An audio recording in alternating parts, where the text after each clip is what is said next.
त्याच्यातल्या एका रूमच्या मध्ये एका कॉर्नरला खूप अशी काळी अशी एक छटा आलेली होती. ती मला दिसत होती, त्यांना दिसत नव्हती.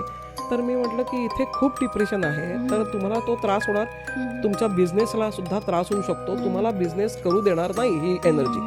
ते म्हणाले त्या वास्तूमध्ये बाकी सगळी दुकानं चालतायत, अफाम बेफाम चालतायत, कारण की अगदी स्टेशन जवळ आहे. पण आमचं इलेक्ट्रॉनिकचं दुकान जिथे लाईन लागायची तिथे आता कोणी येत नाही. त्या गाळ्यामध्ये मध्यावरती सकाळी मी क्लीन करतो, लादी बिदी पुसून काढतो, स्वच्छ सगळं रूम करतो, एअर फ्रेशनरपासून सगळं लावतो आणि आम्ही तो गाळा बंद करतो, कारण की चालू करायची आमच्यात ताकद नाहीये.